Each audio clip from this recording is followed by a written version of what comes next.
Good morning, ladies and gentlemen. Welcome to Gashi Skyman TV. William Samoei Ruto has decided to storm the Mulebe Nation. William Samoei Ruto has decided to go to the former Raila Amolo Odinga's stronghold. William Samoei Ruto is not sparing anything to win Raila Amolo Odinga's supporters. Ladies and gentlemen, in this video, I want us to look at the reason why William Samoei Ruto is giving the Western nation a priority. I want us to look at the politics of the Western nation, the Mulebe nation, the Abaluhia nation. And you remember very well, in 2022, ODM won 9 out of 12 seats in Western Province. And this one tells you that Raila Amolo Odinga was actually the king of the Mulebe nation. And Mulebe nation has always supported Raila Amolo Odinga and ODM in particular. And now there is a vacuum.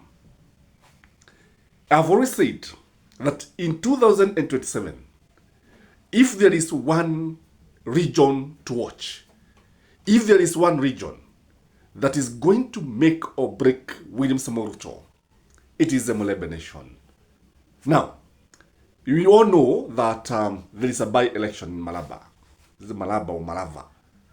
And this by-election is very, very important to William Samoei Ruto. Just like other by-elections, when you look at it, you realize that the main contenders are from DAP of Eugene Wamalwa and UDA of William Samoei Ruto. And now, because William Samoei Ruto want to campaign for the UDA candidates, that is one of the major reasons that is making him to go there. Remember, the by-elections are just some few hours, and then UDA will have the bragging right of maybe defeating DAP, or DAP you have the bragging right of actually controlling the Mulebe nation. Because you see, whoever controls the Mulebe nation is somebody who will be very, very influential. You know, truth be told, the Mulebe nation has been the second greatest voting bloc from the Gema nation. The first one is the Gema nation. The second one is the Mulebe nation. So, looking at it, it is very, very important for any presidential candidate. And now, when you look at it, you also realize that George Natembeya, the Tanzanian governor, has been making headways. And George Natembeya appears to be the man who is controlling the Mulebe nation.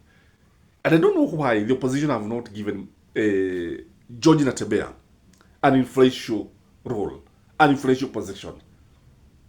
And I don't know which position should George Natembeya be given in the opposition. Some would say a presidential candidate, that he should be the compromise presidential candidate. Others are saying that George Natembeya should be a running mate. A running mate to who? To Kalonzo? To Matiang'i? Or whose running mate should George Natembeya be? Because majority of people believe that he should be a running mate. But there's a school of thought that believe that he can make a good governor. Now, when you look at George Natembeya is giving some leaders, so-called community leaders like Mudavadi and Wetangula, sleepless nights. And William Samoei Ruto is worried that the Mulebe nation may not rally behind Mudavadi. Mulebe nation may bolt out and join George Natembeya. The Mulebe nation could decide to vote as a bloc and support their own.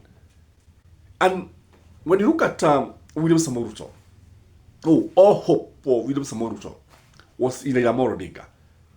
And now with the vacuum in the Mulebe nation, William Samoei Ruto is not assured, it's not guaranteed that he can get votes from the Mulebe nation. And let me ask you a simple question. Who is the kingpin of the Mulebe nation? This question you have asked many times. But let's see, because politics is very fluid. It keeps on changing, like the weather. Is it George Natembeya, the Tanzania governor? Is this the Prime Cabinet Secretary, Musalia Mudavadi? Is this the Senate, the Speaker of the National Assembly, Papa Aroma, Wetangula? Is that Eugene Wamalwa? That's the question we need to ask ourselves. The second question that we need to pose, in the Mlembe nation, we have 3 parties, and there could be more, but the majority one are DAP of Eugene Wamalwa, ODM, and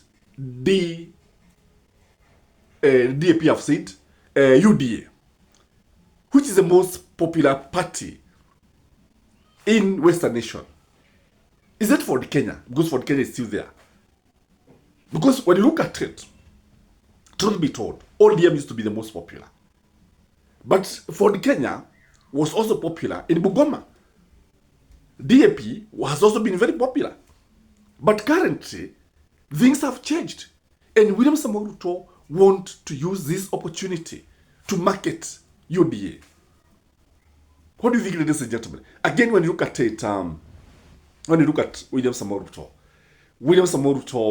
when he's going there, he's talking about development. And the Mlembe nation must be very, very careful going forward.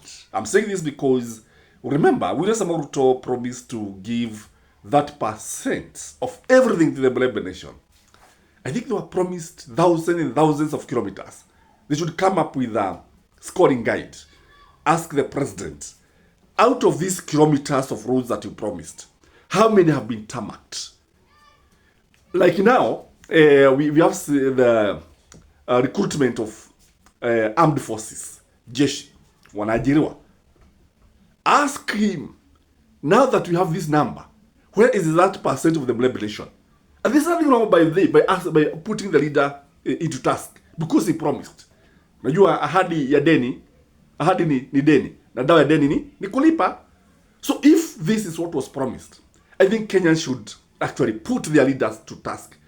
Because you see, William Samoei Ruto is saying that he's going there because of development. Then let those people who are there, those who are going to meet him in offices, let them ask him those questions. Because if nothing has been achieved, how is he going to explain to them to give him votes?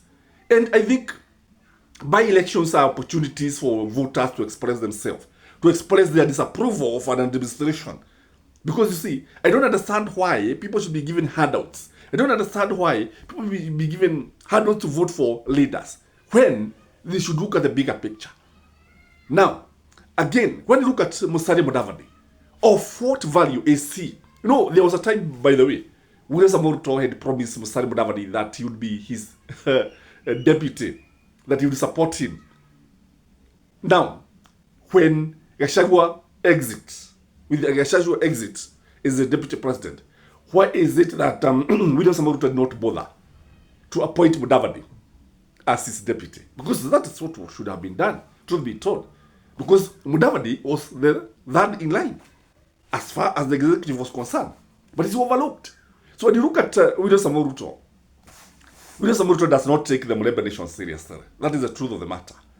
And I don't know if the people are going to welcome him, because there were fears that his meetings would be disrupted. I was reading somewhere in the newspaper that there are fears that his meetings would be disrupted. If I were there, there's no need of disrupting the meetings. Let the politicians market their policies.